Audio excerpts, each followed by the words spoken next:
So welcome to this Metrics That Matter webinar. I'm MC Carter. I'm founder of Practice Paradox, and we're all about helping accounting firms cross the value-add chasm where accounting firms state they want to do more value-add advisory with their clients, but very few are actually achieving it. We'll talk about that today.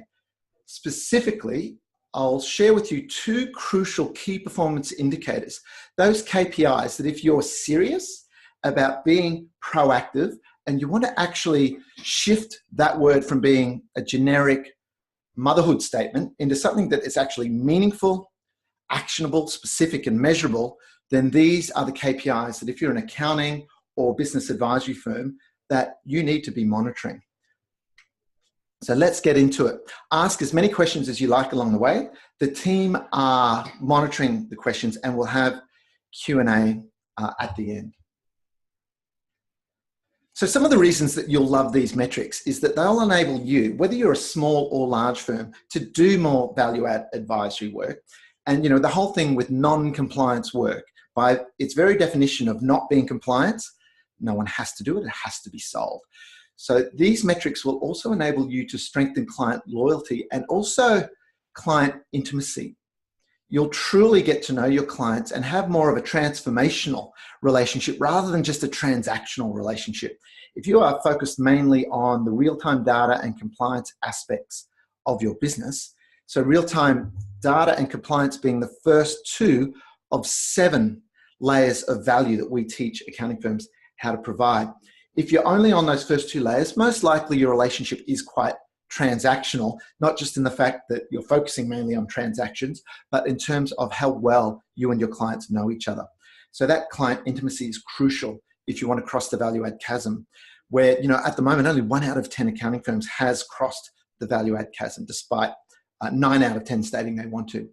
Now, of course, dollars matter. You are in business, so these metrics will also enable you to grow your firm's revenue.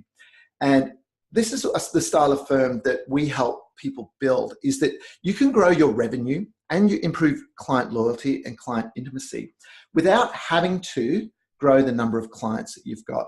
It is not uncommon for firms to come to us with an average annual fee across their business clients of $2,500, $3,000, and times that by a factor of 3, 4, sometimes even 5 times. And that's not pie in the sky. That's just real data, case study after case study of that. Talking to another firm in New Zealand that's recently achieved that. So you can grow your revenue without growing the number of clients, but you can grow your number of clients if you want to. Why is that point of crucial nature? And in my view, even your lowest level clients, in terms of how much you do for them, what their dollar value is with you per year in annual fees, every relationship is an emotional overhead. So whether they're paying you $1,000, $2,000 or $10,000, $20,000, there's a relationship and a set of expectations that need to be managed. So growing a high client share firm is one that generally is more profitable and more meaningful for you. Now, if you're new to Paradox, and many of you are, we founded Paradox to help accounting firms break out of the compliance box, because there is a box. It's a perceptual box that many of your clients and even society as a whole has the accounting profession in. And I don't know about you, but that really irks me, because as accountants, if you're trained in management accounting, so the future focused, more predictive forecast nature of accounting, there is so much that you can do. But until you learn to market it, until you learn to sell it, you don't actually get to deliver much advisory. One of my favorite sayings in the advisory space is plenty of advisors can do the engagement, but not many advisors can get the engagement. So that's why we exist, and we do it through marketing, innovation, and helping you apply leverage. Because our core belief, and we're not alone in having this belief, I'm sure you share this belief as well. In your role, you are at the very core of small business, because you're in the engine room, you're in the scoreboard aspect of it, where most firms, because of the scoreboard nature, haven't moved across into actually being on the sideline and truly coaching. They're just reporting and reacting. And most firms, and the data in studies like the good, the bad, and the ugly of the accounting profession by Business Fitness each year. And I was speaking this morning with Richard Francis of Spotlight Reporting. Their data also backs up the fact that most accounting firms really still are reporting and reacting, and they're not, despite best intentions, providing those future-focused services. And why that really matters is, apart from the revenue generation, you got into your profession, I'm guessing, because you love the game of business and you love making a difference to your small business and medium-sized business clients. And that's incredibly rewarding, because at the core of these businesses is families, and which is at the core of society. And if you want to even look big picture, the economy as a whole is the private sector. So you're key players if you learn how to market and how to sell the value of your advisory. Now, in doing that, we know from working, I've worked with accounting firms now across, got to do the maths always, about 26 years now. And there are 3 key areas where if you're missing any one of these, it's unlikely that you will succeed in your marketing or in your sales, dare I use that word, let's call it by the euphemism of business development. If you're missing any one of these 3, you probably will have, at best, sporadic results. And the first is structure. You need to have structure around your marketing. There is no point going to little ad hoc sessions. Let's say you go along to an industry conference, one of your professional bodies, multi-day conferences, and they've got their technical sessions and their non-technical, their soft skills, and randomly cherry picking out of these topics. Do you think you can become competent at anything through an unstructured, sporadic approach? You can't. So that's why we actually created the first structured training process for teaching modern accountants and business advisors modern marketing. We're way ahead of the curve on that.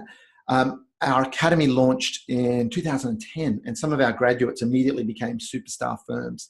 So if you look, for example, in Australia, 4 out of the last 6 Xero Partners of the Year in the accounting space have all been through our training on marketing, because it's structured. The next thing is to make sure you've got strategy. There's no point, again, going to a conference and someone comes along, they fly them in from somewhere and they say, you should be doing this style of social media marketing, or you should be doing blogging, or you should be doing videos, YouTube, webinars. They are all great channels, but until you've got a solid strategy in place, they're a waste of time, money, and energy. So that strategy, we teach 7 rocks.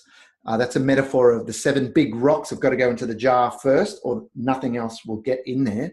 And there are 7 key things that when you get them in place, you do have a solid strategy. By the way, no matter what type of business you're in. And lastly, you need support. There's no point just going along to conferences and even just coming to webinars and sitting and listening and then thinking, okay, I'm going to go back into my firm and implement this all on my own. Most likely you will need some things that are done for you. And that's that marketing support aspect. You know, when we started by just doing training. We had our Modern Marketing Academy, which is now morphed into our Modern Marketing Implementer platform, and our masterclasses. And they were all really well received, but just through popular demand, where people would say to us, can you help us actually do our blogging, do our email newsletters, do our social media posts? Have we evolved what we do to make sure that we actually do those services as well as the education? And both are crucial. But you need those 3 things, because if you don't have structure, there'll be no predictability to your marketing. If you don't have strategy, there's no point to your marketing activities.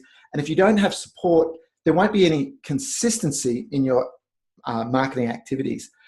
The wry smile on my face is just always recalling how many times I've seen on accounting firm websites, sign up to our monthly newsletter. And we know by signing up to many of these and doing our own sort of stay in touch with what's happening in the market, often they're very far from monthly. Whereas when you use a support team to make it happen, you get that consistency, and all 3 together gives you effectiveness. I mentioned earlier 4 of the last 6 Xero Partners of the Year have all used our services, and here they are. Growthwise, Pool Group, we've worked mainly with Xero Books there, which is their cloud-based global bookkeeping business, working with Greg Tuckwell and his team there. Change Accountants and Advisors, Timothy Munro's firm there, we helped them from blank page startup. They didn't even have a name or a logo or a website until they started working with us, and recently Consolidate as well. And these are firms that are already doing a lot of things very right, but often one of the rocks out of their strategy was just not there, and therefore things just weren't working despite the amount of time, money, and energy they were putting in. So, you know, we've got quite a track record now. We're no Johnny-come-lately in this space, and we're inch wide, mile deep. To quote Herman Simon, the author of Hidden Champions, one of the must-read books if you're in business, it's all about what are the consistent traits among businesses that dominate their niche globally for decades, way better than built to last. Most of the businesses featured in Collins's book have tanked now in the modern era. You're better off reading Herman Simon's Hidden Champions. But inch wide, mile deep is one of those traits. We're inch wide in your focus. So for us, accountants and business advisors, and mile deep in our expertise, meaning we not only teach you things that others aren't, we're teaching you things that, frankly, they don't even know about. So, we're quite on the bleeding edge, if you like. So let's recap. If 9 out of 10 firms surveyed in benchmarking studies say they want to provide more value-add non-compliant services, and only 1 in 10 is actually achieving it, you've got to ask yourself, well, what is the difference? What is that 1 in 10 firm doing that the others out of that 9 are not doing? And it's pretty simple in our view, and that's what we're going to cover today. One of the keys is the ability to communicate value. If you already knew how to communicate the value of your non-compliance value-add services, you would already be the 1 in 10 firms that has crossed the value-add chasm. And when we say communicate value, 1 to many, that's called marketing, and 1 to 1 or 1 to 2 or 3 people is called sales. The psychological principles are the same. The processes, methodologies, technologies are different. Now, we've all heard this, being in the game that we're all in, what you can measure, you can manage. W. Edwards Deming, the US consultant that the US put into Japan to help them rebuild their manufacturing sector after World War II, popularized this. And we all know the wisdom in that. But one of the flow-on effects that I think is, frankly, is more important is what you measure improves. Now, that's even before you get specific training in it. So I've got a really good way of gaining weight and blowing out, and it's called not caring and not measuring certain things like my weight. I'm sure some mornings that's what I see on my scales. But another thing, and by the way, I've used an app to track my weight over now about 5 years, and there's patterns where you can actually see how many data points, how frequently your weight or mass is being measured, and the trends in weight. The fewer measurement points, the worse it goes. So what you measure improves before you even get specific training. Why is that? Because our brains are all focus machines. People talk about being time poor. That's bullshit. Can I swear? Sorry, I just did. Think about it. Time poor. How ridiculous. Oh yeah, I didn't get my quota of 168 hours this week. That is victim talk. Anyone who says that, you catch yourself saying that, thinking that, you need to slap yourself a couple of times and think, all right, is that true? And the logical part of your brain will go, no. So what we are in society, particularly in this age of multiple apps, multi-tab browsing, multiple places to look for messages and notifications. I've coined a word, I want to see it get into the dictionary. I sometimes post about it in Twitter and Facebook, notification. Have you ever picked up your phone thinking, yeah, I've got to check my calendar for tomorrow, and one of those little red dots is there with a number in it, and you go, oh someone's just mentioned me over here, or someone's just messaged me in WhatsApp about the kids' sport. And then you put your phone down, walk away, and you go, hang on, I was checking my calendar for tomorrow. Anyway, notification, distraction from notifications. But the point here is your focus is directed by the questions you ask. And as Anthony Robbins famously wrote and often says, is the quality of your life is determined by the quality of the questions you consistently ask yourself. And that is one of the truest things you'll ever hear. I'll repeat that. The quality of your life is determined by the quality of the questions you consistently ask yourself. Now, that applies in your business, that applies in your relationships, mentally, spiritually, in every area, health, as we've mentioned. So, to me, the actual answers in life are the easy part. Answers are out there.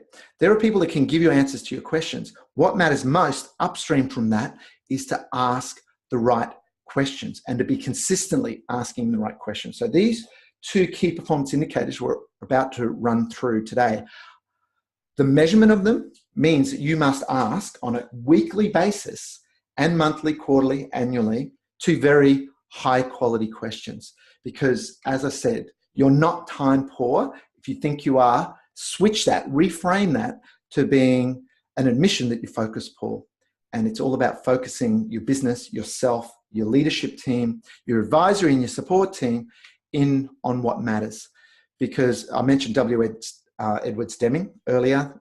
The whole idea of lead indicators versus lag indicators. I remember the first time I heard this taught to me in a management accounting class, I thought, oh, wow, that's profound. Because naturally, I think we tend to measure results, lag measures, like standing on the scales before, as I was talking about. Your weight is a lag measure. It's already happened. It's the current reality, and you're not going to change that in the moment. What you can change in the moment is your focus and your actions. So the lead indicators being the activities that produce the results. So there's often a bit of a dichotomy of thinking in life. Is it bringing up a child? Is it nature versus nurture? They're asking an either or question. Or if you're wanting to improve your health, let's say maintain your wealth, is the answer diet, nutrition, or is it exercise? Bad question. It's both. So as Collins and Paras coined, the tyranny of the or is asking those either or questions, which are not helpful. Instead, they talk about embracing the genius of the and, which is going, okay, clearly it's that and that. So in this area of crossing the value add chasm to be a more meaningful advisor and have greater revenue and profit per client, clearly track activity and track results. But it's a huge mistake, and accounting by its very nature does tend to focus on lag KPIs. Financials are lag KPIs. In most businesses, the lead KPIs are usually marketing, sales, and operations related, customer experience related. So to produce the results that you want, you need to focus on the lead activities. Imagine we've just gone through in Australia a footy final season in a number of codes, and imagine if the coach at halftime is giving the team a dressing down by talking about the score. Yeah, thanks, Sherlock. We can all see the scoreboard. But instead, the good coaches talk about the lead indicators in terms of the actions, particularly in defense, let's say. So to get results in your business, if you focus on the lead indicators, which are the activities, you'll by default just create the results. So here's something that I know in my life.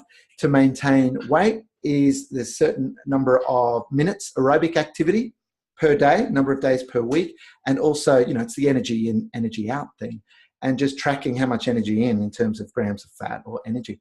And if you just do that each day and just go, yep, did it today, yep, did it today, 2 weeks later, you've got a significant improvement. So let's not do the crazy example that W. Edwards Deming gave of driving a car by looking in the rear view mirror by managing by results. So that weight analogy applies 100% to what we're talking about here. So in terms of key performance indicators, I've coined a word, client share, coined that back in 2009, to contrast it with market share.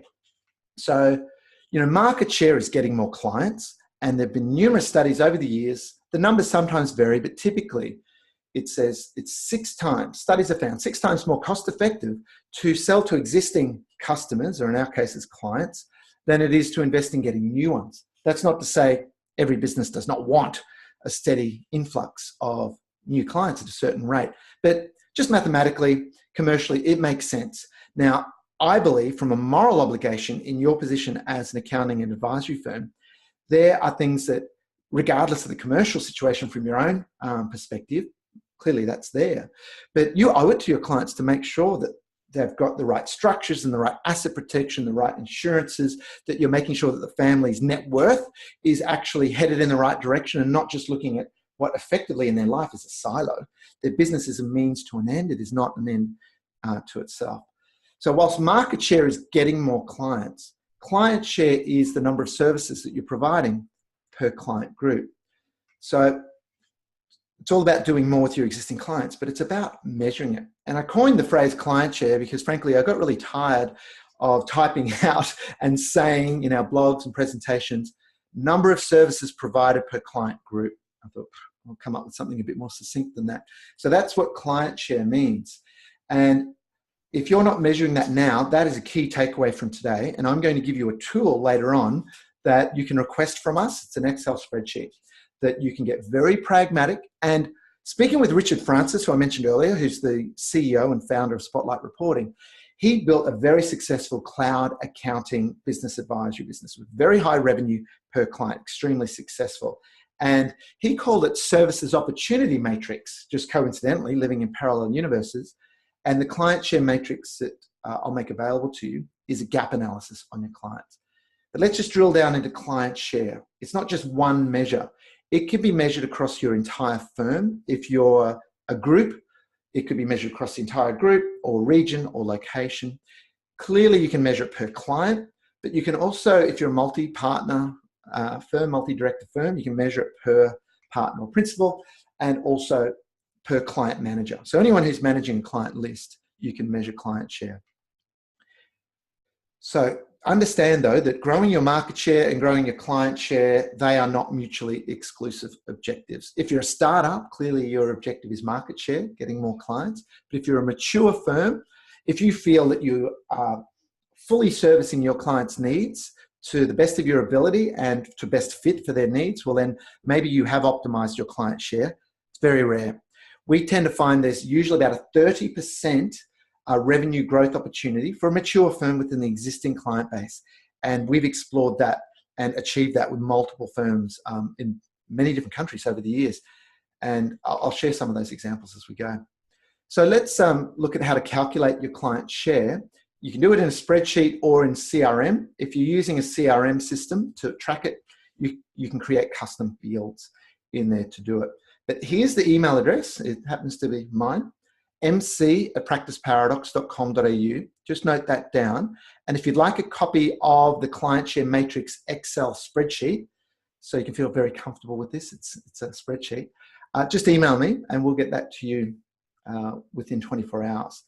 So the way it works is there's one row per client group.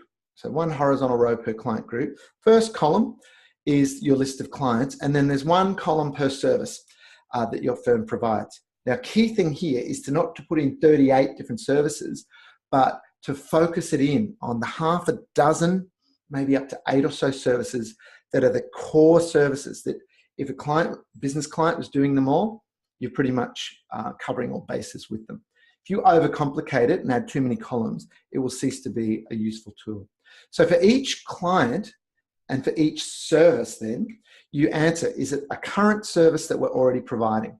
Is it something where there's potential, meaning we're not providing it, but gee, we should really talk to them about, key person insurance or estate planning or succession planning or cash flow forecasting or giving them a real-time digital dashboard, whatever it might be.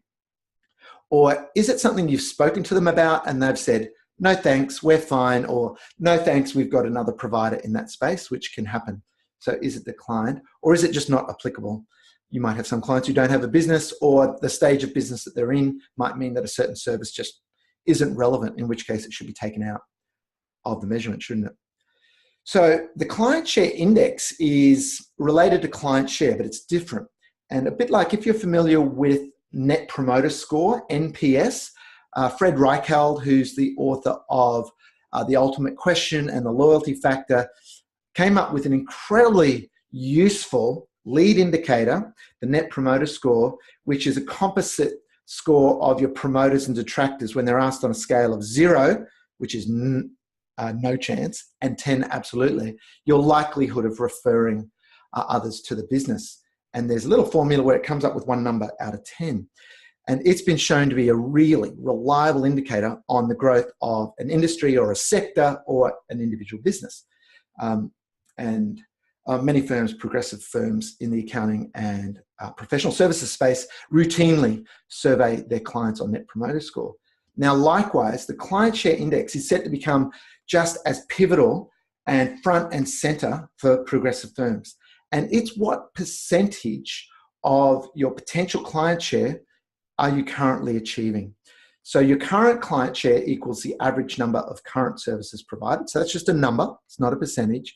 And the total potential client share equals your total of the currents, the potentials, and the decline. So what are you currently doing? What could you do? And what could you do if you had have spoken to the client sooner or been better at communicating value? So that's your total potential client share. So the client share index is just a percentage. So if you've got an 80% client share index, you're comprehensively servicing your clients. On the other hand, if it's low, let's say it's 30%, that represents underserviced client base. And you know, when you're consulting to a client and you put in place some measurement systems that weren't there before, and I've experienced this many times over the years. First time I did, I was about 21, consulting to a travel agency when I was in Results Corporation Consulting Division years ago, which I ended up managing 2 years later. And when you get a low percentage, often it's a bit disappointing for the client. They're a bit forlorn, tail between the legs, going, oh, geez, I thought we were better than that. But as an advisor, you go, yes, because you can't triple 80%, can you? But you can triple 30%. So that's when there's an opportunity, a gap that is worth addressing. So I put this to you. If you don't know your firm's client share index, you have no measure of how successfully you have been so far in being proactive. Now, being proactive is not saying you're proactive. It's not badging yourself as proactive. It's not paying money to allow yourself to use some logo to say you're a proactive accounting firm, because that, in the eyes of your clients, counts for naught. One of the bugbears, frustrations of the SME market with accountants is, again, I don't hear from them unless I get in touch. And this is a great way of measuring your proactivity. But guess what? We talked about lead and lag before. What's client share? It's a lag indicator. So in a moment, we're going to talk about the most important lead indicator, I believe, in the accounting and business advisory profession. But if you haven't jotted it down already, just note again that email address, MC, for me, Michael Carter, at practiceparadox.com.au, and we'll give you a complimentary copy of our client share matrix Excel spreadsheet. If you're thinking, why are we giving that away? Well, the way that we market ourselves is the way that we teach firms to. And so we add value. It's a little bit of karma. The value tends to come back. And when you get your hands on that, you'll get an idea of how pragmatic we are, how practical we are, how just real world we are around growing advisory. And it's just one of many tools that we give to our members through our Modern Marketing Implementer platform. So it'll give you a taste of it. And even if you do nothing more with us, that will add immense value to your firm when you utilize it. So what is the lead metric that drives client share? He or she who has the most conversations wins. But not all conversations are of equal value, are they? So what matters is how many FAMs you have. So write that down, a FAM. A FAM is a future-focused advisory meeting. So this is, and I'll drill into more detail on this for you, this is what I believe is the number one thing to measure when you're wanting to grow advisory and grow your client share. So it's just the key lead measure, but it's not just any meeting with a client. There are 10 traits that set FAMs apart from other advisor-client conversations. And what I'm about to run through with you, I've done a really in-depth blog post on this. And just note that you can later go to practiceparadox.com.au/proactive, and that will take you through to this blog post that you see on the side of the screen. The active ingredient, the key for truly being proactive accountants. And it will expand more on what I'm about to cover with you in the time that we've got today. So the 10 traits of a future-focused advisory meeting. Now, number one, they are conducted by advisors who have a particular social style is the technical term. In lay terms, personality style. So one of the tools that we provide free off our website is called What's Your Profile? Now, in your email to us when you're requesting the Clientshare Academy, if you want to link to this as well, feel free to request it. And it's a tool that we use to gather information on the makeup of the accounting profession out there. And clearly, it's also a great way for us to introduce ourselves to more people. Now, when you measure someone's social profile, so how they tend to interact with others across two spectrums, one is on responsiveness and one is on assertiveness. So responsiveness is on a spectrum of whether people like to focus on dealing with people or they like to deal with tasks. Now, some people, believe it or not, like to look at a list of tasks on a computer screen rather than have a client meeting. So there's a spectrum there. And then on assertiveness, and I'm sure you've experienced this yourself in your own life, you may have evolved over time, or maybe you're flexible. And depending whether you're at the office or in a management meeting or at home, you might behave differently. But on the assertiveness scale, there is a spectrum from people who like to just be told what to do. So on the ask end, they'll ask you what needs to be done. And if your business is full of those, you might be in trouble. And then on the other end of the spectrum, there's people that don't mind telling others what to do. I'm married to one. No, that's a joke. So anywhere on that spectrum, and we are all have varying degrees. Now, in the What's Your Profile questionnaire, there are 4 lots of 14 yes/no questions, and you quickly, just out of pairs of words, just answer which one you relate more to. Now, here's the thing with FAMs. Your advisor profile, if you are to successfully advise, and my definition of advising is simply this: you are selling courses of action that people buy. So there's a couple, there's a dirty word in there of selling. You are selling courses of action, so things that people need to do, need to implement, that people buy. So if they're not parting with their money, you're giving it away. You're a nice person, but that is not a client-advisor relationship. And to be successful at that, you need at least a moderate level of assertiveness and expressiveness. Now, you don't want to be off the chart in expressiveness. People who are too high on expressiveness can tend to be poor listeners. But if you're too low on expressiveness, you'll sit there like a human checklist in front of the client and not making conversation, not delving deeper.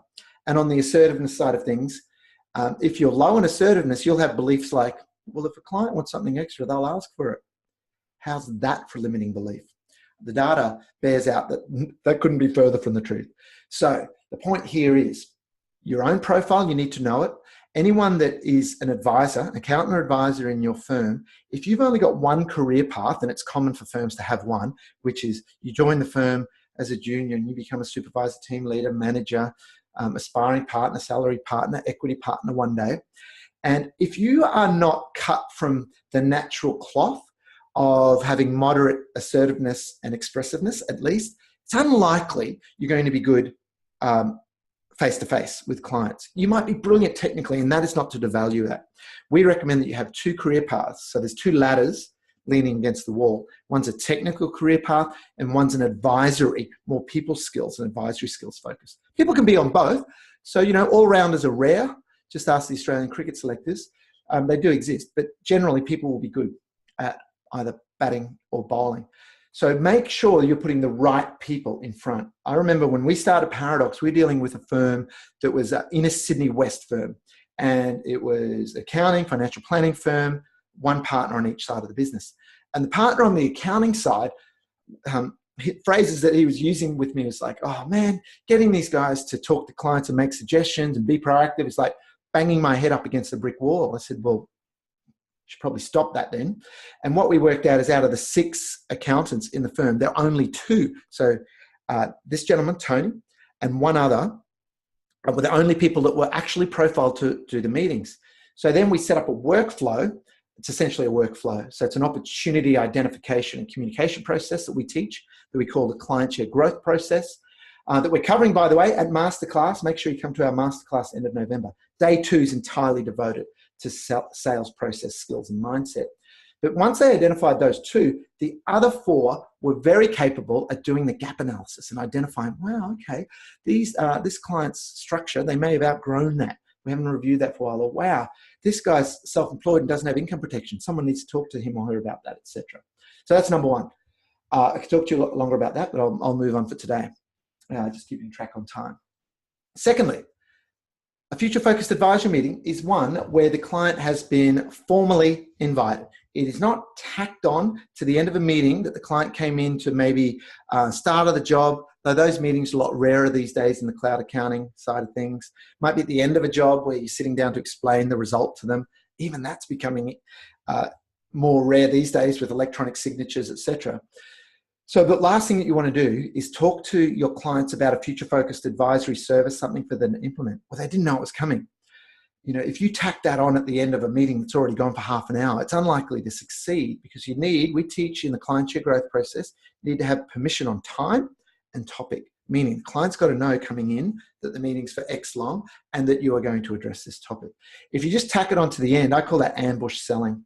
And I joke that you should probably get a big rubber plant or something, pot plant in the corner of your office to just spring on them at the end of the meeting. Go, aha, now I want to talk to you about insurance or lending or cash flow forecasting or whatever. Now that might seem a minor point, but it's essential. If you fail on any one of these two so far, you will fail. So if you've ever had frustration directly yourself or through your advisory team of, yeah, gee, we talked to that client, and I've had so many conversations like this, they just don't get it. Victim alert. If you ever say, my clients just don't get it, well, gee, it's a big ask.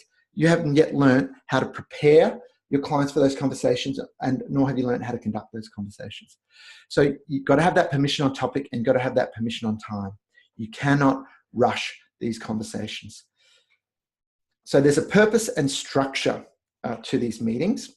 So they are a sales meeting. They're a business development meeting with a clear agenda, clear process, purpose statement up front. There's a structure up front where you ask the client anything else that you'd like to cover today within that. And that just comforts you as the advisor, and it comforts your client. Structure and certainty is one of the things that influences people. Now, one of the worst people to manage the calendar of a consultant who's expected to upsell, cross-sell, and make suggestions is that consultant or advisor themselves. So best practice, world best practice in sales process is to have, it's a bit like the old production line and specialization of labor. You separate out the identification of opportunities, the setting of the appointments, and the conducting of those meetings into different people. Now, if you're a one-person firm, in the early days, there are ways you can still structure it. But as you grow, you can involve your support team in the front end and your lower expressive, lower assertiveness advisory team in opportunity identification. And then it works. So the full preparation is you don't go into these things half-heartedly. You know, you do your homework, you run through the client's affairs. It's a bit like being a medical practitioner, in my view. And if you think about it, imagine if your doctor, your family doctor or physician, called you up one day, or let's say someone from the front desk called you up and said, Dr. Smith has been looking at your recent test results, or has been looking at your file, and there's a couple of things that we should nip in the bud and that we should talk about in the next week or two. When's good for you? In the same way that the doctor has an incredibly trusted relationship with their client, clearly you do in your role. So the whole approach is, if you're coming from the right place, that moral obligation of, we really owe it to this client to talk to them now about succession planning and put a 5-year, whatever many years plan in place, you owe it to them to do it. So you do your homework on that and you have a structured process to go through. And there are a lot of good tools out there to use in those scenarios that relate to certain specific services, but they're like hammers in a toolbox without the right mindset, skills and systems to support those tools. The tools are important, but don't expect to give those tools to your advisory team, whether it's a piece of software or a checklist or some sort of gap analysis, and think, yeah, make it rain, baby. The advisory work's now going to start streaming down on top of us. It won't. We get that. So that's why we help you use the best practice tools that are available out there to not just deliver advisory, great tools like Spotlight reporting and the like, but also to use tools like Practice Ignition and other tools to make sure that the preparation and setup of your future focused advisory meetings are done well, because that's 80% of the success. Get the lead up right by the time you walk into the room and the client walks into the room, or these days it can be a web meeting as long as you've got webcams on. Yeah, you're 80% there. Now, this aligned belief system, I've been in training sessions back in my business fitness days, sitting in on sessions and observing, fly on the wall. I've worked into accounting firms myself, and someone will be wheeled in. Sometimes it might be the principal of the firm, and they're there to talk to everyone about being proactive, and we really owe it to our clients to make a difference in their life. And the person presenting is always passionate, and if it's not the principal, so is the principal sitting there going, oh yeah, guys, come on, let's do it. And the team will be sitting there going, yeah. And if their metrics are, you must bill 6 hours a day, we have banned write-offs in this firm, they will be sitting in a training meeting like that, just feeling resentment that you're chewing up productive, oh, gotta love that as a term, productive time that they could be billing. That's a whole nother conversation. So there needs to be an aligned belief system across your team around this moral obligation, around the fact that you're not there to just put the scoreboard up in front of people. You're there to help them win. And the way to do that is to comprehensively service them. One of the things that we help firms evolve is an infographic. We call it a ways we work with you diagram that's not a menu of services. If you want to see why I think a menu of services sucks as a tool, pardon the language, but that's me. If you're offended, that's not my issue. Go to our YouTube channel, which is just youtube.com/practice paradox. And I've got a video, why a menu of services sucks. It's not to say don't have one, but it's an internal reference tool. It doesn't sell anything to anyone. They're usually too granular, too detailed, and usually focusing on features, which makes the prospect or the existing client think of costs rather than benefits, which are the outcomes and the results. So you need to sell the journey that you are going to take your clients as family-owned businesses, let's say, around. And you know, the real-time data and compliance is a crucial piece of that. But the commentary, the clarity, the accountability, these are things that people value, and the accounting profession is not provided enough of, which is why flaky professions like business coaching have evolved by non-accountants who don't even understand the basics of management accounting, and they could grow a business broke potentially. They don't understand the true dynamics of the drivers of the business. So this aligned belief system, I'm spending some time on it because you can't overlook it.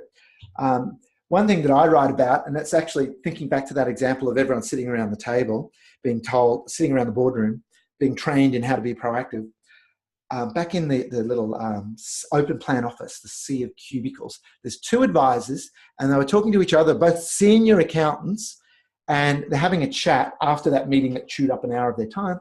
And they've got their coffee in hand. They're just about to sit down and get into it. And one of them says to the other, "How's your day looking?" And the other one's said something like, I'm getting hammered. "Oh, yeah, me too.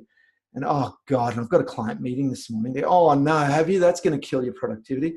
"Oh, yeah, client meetings are the worst." And then the other one goes, "Oh, yeah, and how about when they just drop in and expect to meet you?"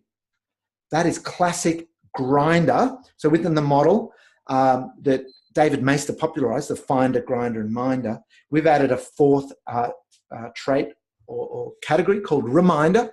But we overlay that on the assertive, amiable, expressive, and driver within that spectrum before of the assertiveness, responsiveness. These guys that were talking, these two people, they're grinders. Now, grinders are important, but they shouldn't be expected to advise because they're never going to make suggestions, because they believe if a client wants something, they'll ask for it. They're never going to sell anything to anyone, and they're proud of that.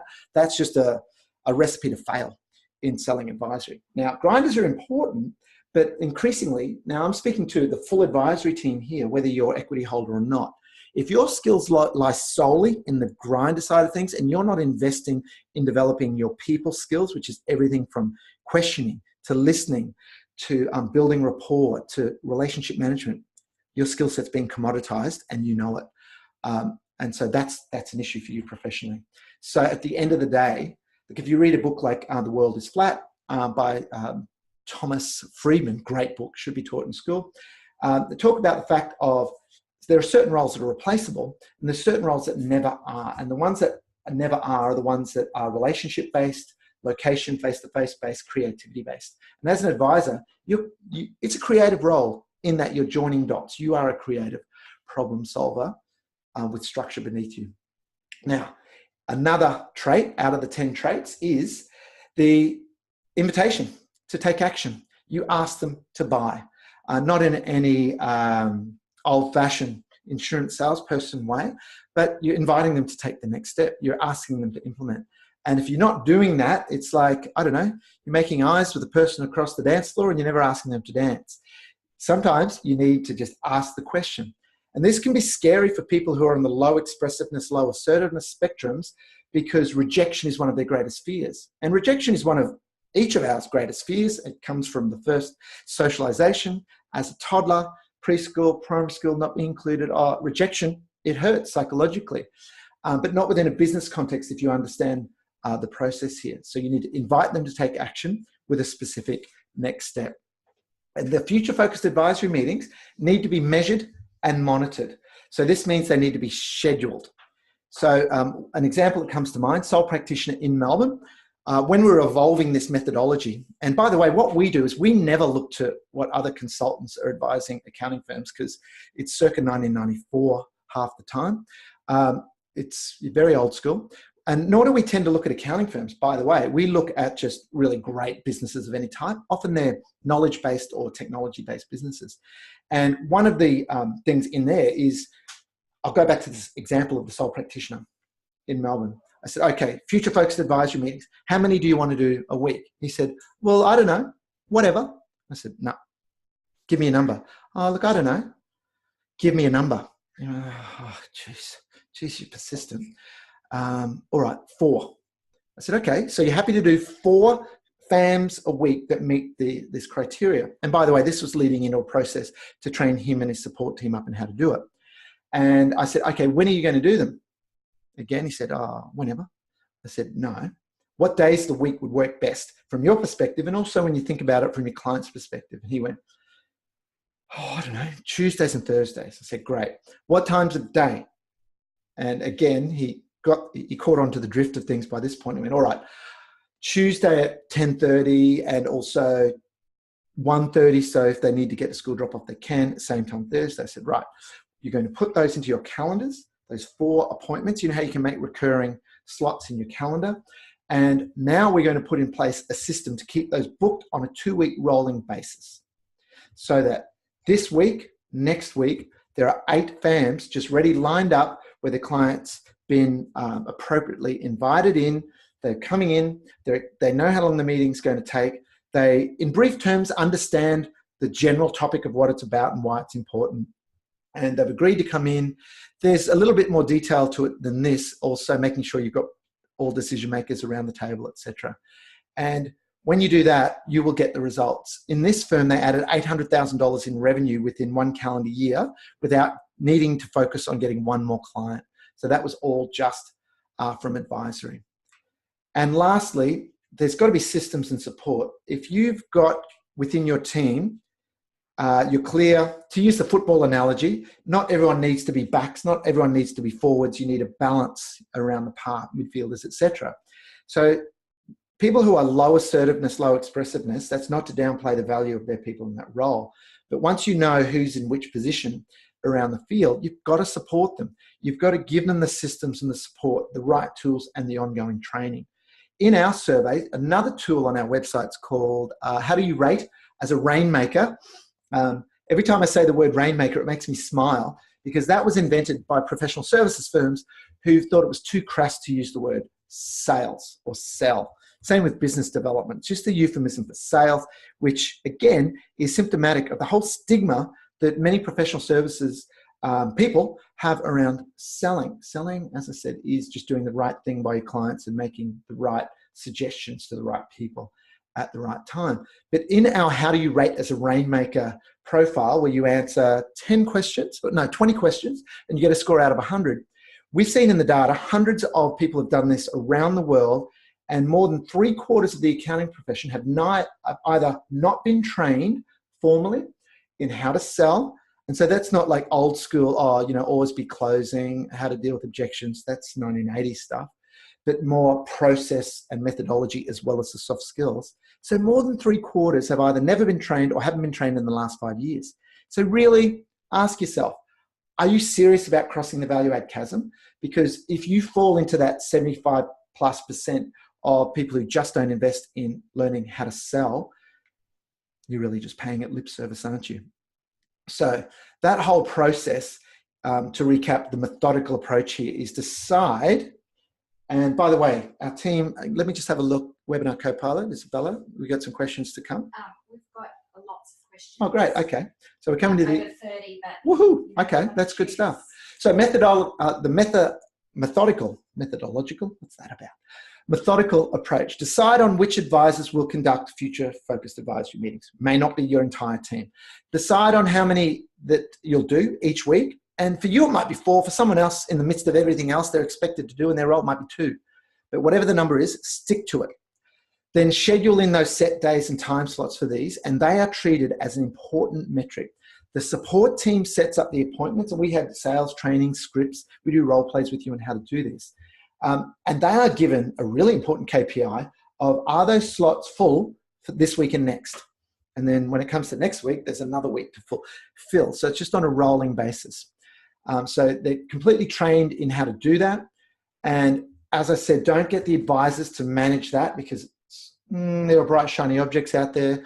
There are buyers to contend with. It's easy to not do these things when you're running a business. So decide on which service to focus on first. So when you get your hands on the Clientshare matrix and you put your half a dozen or 8 main service offerings in there, just to decide what's the low-hanging fruit right here. With that firm that I just mentioned that added 800,000 in the first calendar year, from memory, the first thing that he dealt with was estate planning. Then he moved on to succession planning. Then he moved on to contractor versus employee risks and ambiguity. And that worked really well for him.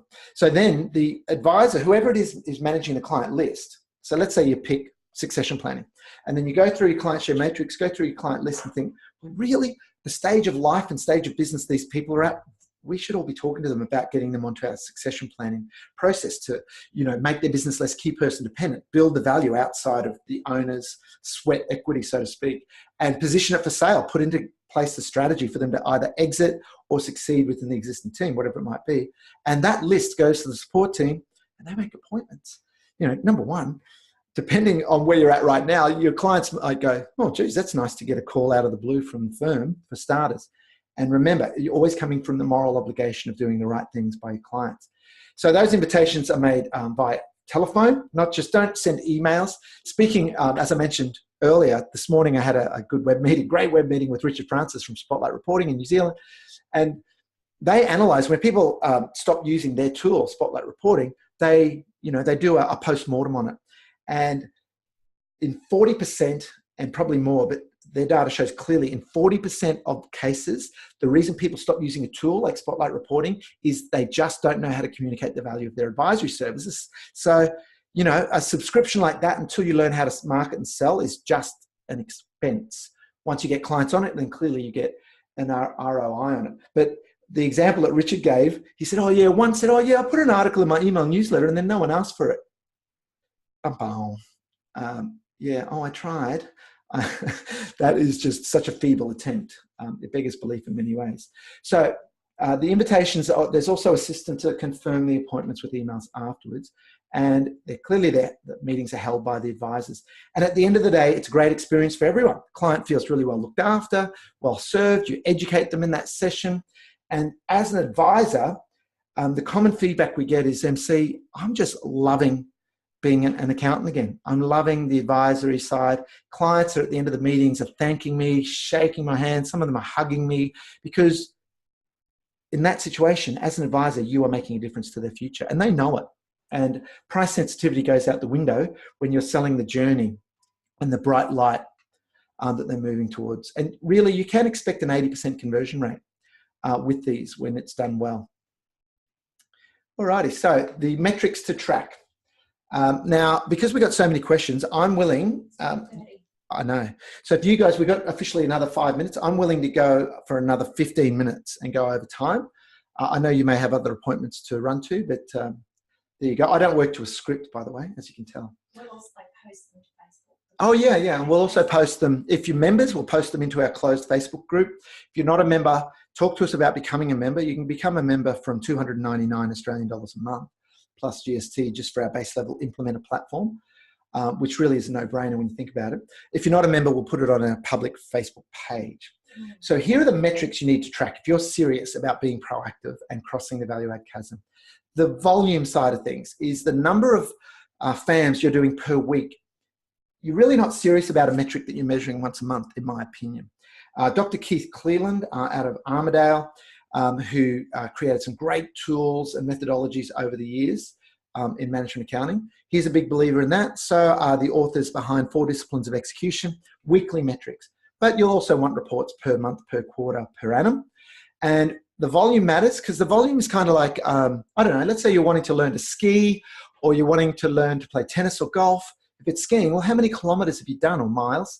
You got to go down the hill. You got to get back up, go down the hill. You got to do the miles. Same with a ball sport. You got to hit the balls with tuition, by the way, but you've got to get the volume up. Don't do 1 or 2 and go, oh yeah, it didn't work for us. So then once you're doing the volume on a consistent basis, your conversion rate will naturally improve, and with training, you'll optimize it. So what percentage of the FAMs are converting to formal engagements with clients? And then clearly this metric matters as well. So the fee value of engagements that you get from the FAMs, and that can be measured across the entire firm, per team and per advisor. Simple metrics. You don't need a flash piece of software to do it. You can do it on a whiteboard. I remember when we introduced this to Otium Group on the Sunshine Coast, they immediately started getting massive traction. They went from doing, when they first started working with us, they were doing 1 self-managed super fund setup a week, and that they moved it within the space of 6 months to about 4 a week. 20 a month, about 5 a week actually. 20 a month became their target that they were consistently hitting, but only by weekly monitoring of activities. So before we get to questions, let's just recap the benefits of doing this. You'll have fewer but more meaningful relationships. So less emotional overhead on you, but more, whatever word you want to put on that satisfaction that you get from truly advising people. So less energy will be used in doing it, more stimulating intellectually as well. Higher average fee per client. You will be more profitable because we teach you to focus on things you can scale. Those 7 layers of value that I mentioned before, many firms have told us that it's been one of the most profound things that they've learned in how to actually succeed with advisory. Don't focus on advisory services that only the most senior people in your firm can deliver. Big mistake. We'll be doing a webinar about that in the coming months again. So your clients will love you more. It is a little bit of a paradox that, you know, the client paying you $3,000 a year, let's say, versus the client paying you $10,000 or $15,000 a year. The client paying you the more money because you're doing more with them will love you a lot more. You'll get more referrals from them. And that's a good place for everyone. And at the end of the day, you'll have more fun. You'll be making a bigger positive difference. And, you know, it's almost a cliche these days. Steve Jobs talked about making a dent in the universe. I don't know why you'd want to damage it, but, you know, leaving your mark. So I'll leave this up as we do questions, but what to do next? Recapping, email us through my email address to get your Clientshare matrix template. Read that active ingredient blog because there's a bit more granular detail in there at practiceparadox.com.au/proactive. Then look, discuss that with your team. Print it out or PDF it and say, hey guys, read this. What do you think? Are we on the same page with this? Are we serious about wanting to make a difference? Now, come to our next masterclass. It's a Modern Business Masterclass, 3-day event. Day 1 is on how to market, bring the horse to water. Day 2 is on sales mindset, skills, systems, tools. So, you know, they say you can lead a horse to water, but you can't make them drink. Selling will see the horse come in ready to drink. So you need to be able to sell, as we've covered today. And day 3 is on the delivery of value to your new clients as you onboard them and exceed their expectations. You can come to all 3 days, or if you come to 2 days, you get the 3rd day complimentary. We've just structured it so that some people, certain topics might be more relevant than others. And lastly, yeah, if you'd like a copy of today's slides, email me. Now, over to question time, and we'll go for another, I'm happy to go for another 10 minutes. First question, Bella. Okay, we've got loads. We might not get through all of them. Yep, Hi, first everyone. one. Anthony Berkman. Often it seems that great value is given away that should be charged for, but the advice value is not recovered. Please discuss. Wow. Okay. Now I'm going to have a look, and our team will have a look. Anthony, if you want to expand upon that question where we can actually unmute you and you can talk into your computer and everyone will hear you. But if you're happy to expand upon that, feel free to raise your hand and we'll keep an eye on that, but I'll answer it anyway. Absolutely. You know, we only value, as human beings, we only value what we pay for. And, you know, this has been around since days of Profit Optimizer and Practition and Lock-On and all these tools. And I've spoken to firms where they go, oh yeah, what we do with that is we just generate the reports and they're really nice and colorful. And we just slip them in on top of the annual accounts. And that way, you know, some conversations will come from it. And more than 9 times out of 10, when I ask people after they share that sort of methodology, I say, well, how often do conversations come out of that? The answer is, yeah, not very often. So one of the reasons, if you're giving away advisory, is that the meeting hasn't been set up. If you're tacking on advice at the end of a meeting, they're not formally engaging. The analogy I use is like, apart from jumping out from behind a pot plant, an indoor plant in the corner of your office, is catching a ball. So imagine you're holding a tennis ball and your client didn't know you were holding a tennis ball and you decided to just throw it at them across the desk. They might not catch it. They might spill their coffee. But if they know that you're about to play catch and they know you've got a ball and they know you've got to catch it and you throw it, they will catch it because they're ready. So if they don't know that they're coming in to talk about a future-focused advisory meeting where you'll be explaining things that they can implement and that there'll be, costs to implementing that, it's really the totally wrong environment to even have the conversation. Now, this is why upstream from selling, your marketing machine is crucial. And, one of our definitions of marketing, apart from communicating value one-to-many, is it's education. It's not promotion. That's gone are the days of that one-way monologue of, hey, we're really professional and corporate chest beating.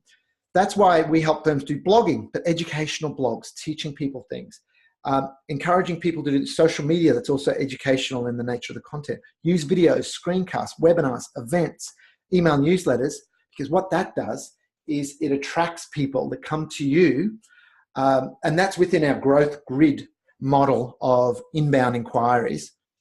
They want to talk about it. But most likely, Anthony, and guys, did Anthony put his hand up at all? Yes, he did, and he's unmuted. Anthony, do you want to expand on the context of that question for me?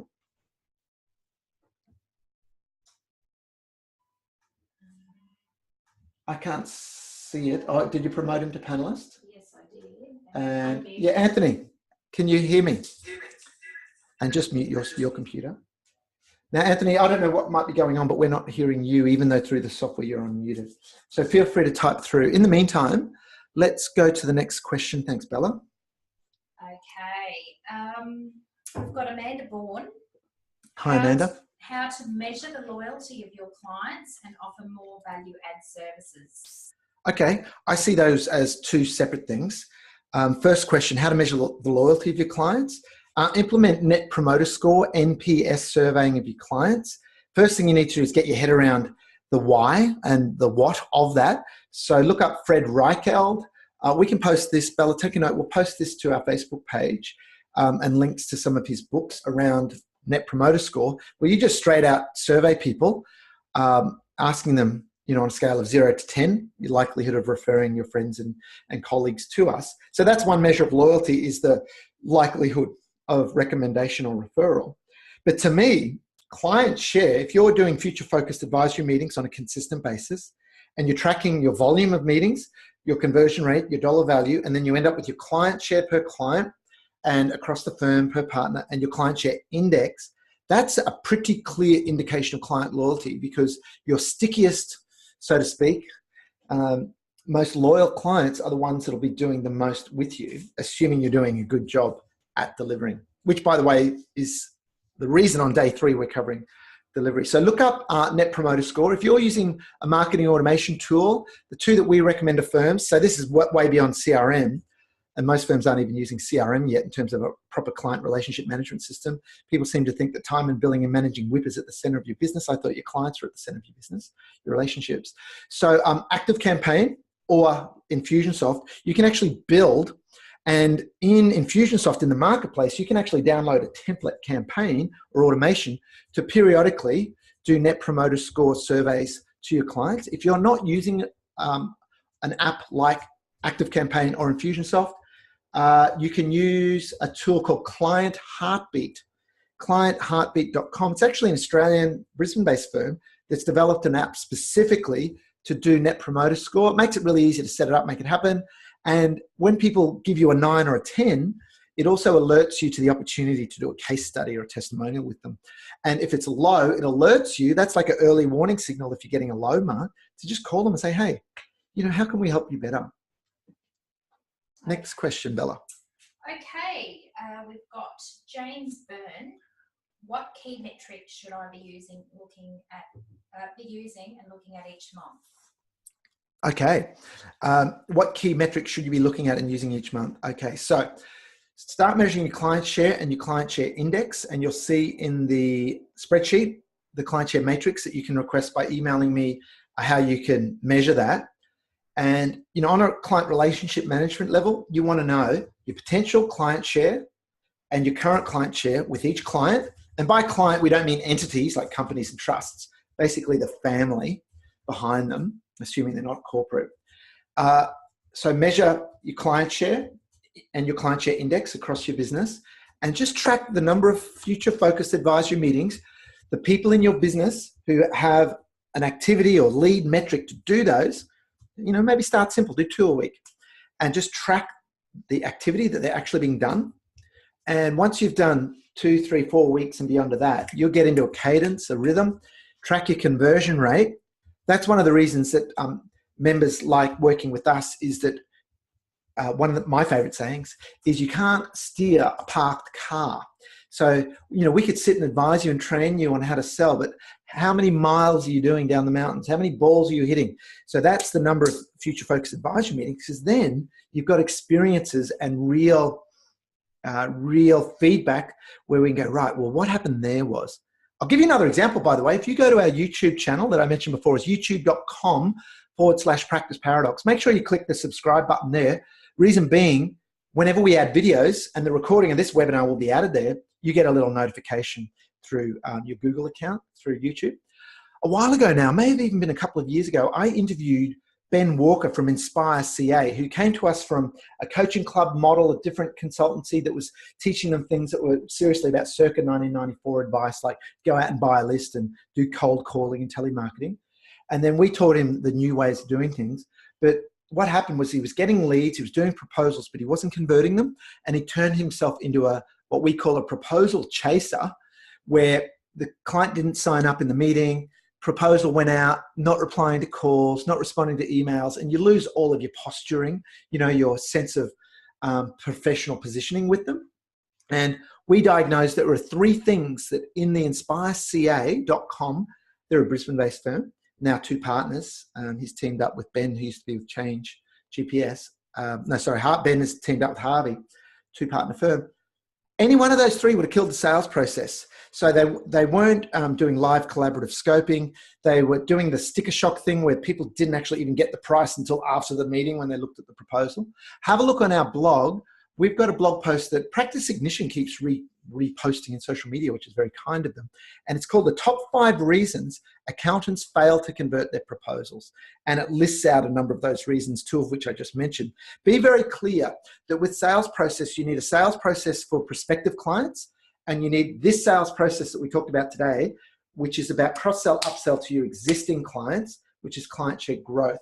And if you're a mature firm, if you're already in a pigeonhole where your clients think, well, you just do my BAS, you just do my annual compliance, whatever it might be, depending what country you're in, that requires marketing to re-educate and break that perceptual box that they've already got you pigeonholed in.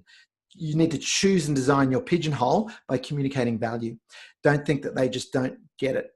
Take responsibility on your ability to communicate. Next question, Bella. Gosh.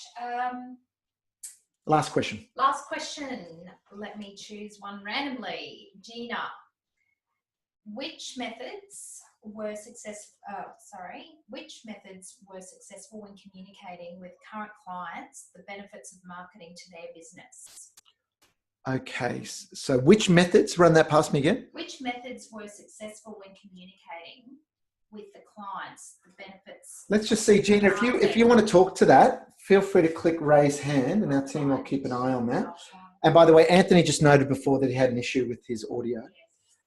So thanks for that question earlier, by the way, guys. That's makes the webinars a lot more interesting if we can get these questions. So Gina, we'll wait to see if you'd like to put up your hand, and we'll unmute you to elaborate on that. But what every firm needs to build, we talk about building a marketing machine, and we don't call it that to depersonalize it or even to further that it can be fully automated. Aspects of your marketing can be automated. Aspects of it can be outsourced to people like the Paradox team. And a component of your marketing machine is a conveyor belt of influence. So to answer your question, Gina, what works best in conveying the value ahead of these FAMs, even before you're having the future focused advisory meetings, is knowing the psychology that people will buy after 5 to 7 touches or interactions with a brand or a product. That's the psychology of it. It's been well documented by different studies. You then use technology to facilitate educating your clients about the principles. And this is, by the way, going to be the topic for our next member webinar. Gina's unmuted. Oh, good. I'll just finish this point and then we'll come to you, Gina. Our next members only webinar that we run each month for Paradox members is about how to come up with the topics in your marketing. So whether that's blogging, email newsletters, video, screencasts, events, that will lead to people wanting your advisory services. Because the psychology of it is once people read a few blog posts and they do a quiz or a diagnostic and they watch a video and they come to a webinar, they're very ready to talk to you and probably very ready to buy. But they won't buy advisory services until you educate them to the point of cognitive dissonance, which is simply the psychological term for when there's a discord between their newfound beliefs and knowledge that they've gotten by listening to you and learning from you. And they go, oh yeah, we should stop managing the cash flow of our business by logging into internet banking and just looking at the bank balance, which lots of small businesses do. Yeah, we need to be doing a predictive 90-day, longer rolling cash flow forecast or whatever the topic was, because then they realize that best practice and what's intelligent, what's going to get them where they want to go, and what they're currently doing is different. And that dissonance is where your advisory services are then the footbridge from where they are now to where they want to be. But until they perceive a gap between where they are and where they want to be, there's no demand for footbridges, aka no demand for advisory services. So it's your role to educate your clients with content-driven marketing that really pushes your clients into new levels of awareness. Gina. Okay, no, that was apparently a different Gina, so that's okay. Let's just go back to the question. All right, one last question. I did say one last one because we've gone over time, but I do want to add as much value. Sorry, I've just lost the questions. Beg your pardon. Oh, no, that's all right. Oh, look, I think what we'll do is we've got a copy of every question that's come through. You've got the information there. If you've not yet booked the masterclass, you're still in the early bird phase to get tickets. We offer a 9 in 90 guarantee. It's how confident we are that when you implement, you'll get results, which is simply that if you don't generate 9 times the revenue and additional fees of what it costs you for your tickets in the 90 days after masterclass, we'll refund your ticket price. The event's on the Sunshine Coast, which is north of Brisbane. That is not the Gold Coast, south of Brisbane. It's a beautiful Sunshine Coast, right on the beach. Easy to fly straight into the Sunshine Coast or into Brisbane and then get a transfer or hire a car up. And the dates are Wednesday, the 29th of November, and then Thursday, the 30th of November, and Friday, the 1st. So I know a number of people that have already booked are bringing their family. It's been pretty good weather lately, I must say. Okay. Thanks everyone for joining us. My sincere intention for today is that you will go away and stop talking about being proactive. Stop, giving it lip service and saying, yeah, we're proactive, we really care. If you're not measuring it, you probably don't care. So start measuring client share and your client share index. Start doing and measuring the frequency of your future focused advisory meetings, your FAMs, and then come back to us and let us know the results that you're getting. Because then you will cross that value add chasm and truly be a leader, what we call a lead advisor, to your clients. So bye for now, and we'll see you for our next webinar. Cheers.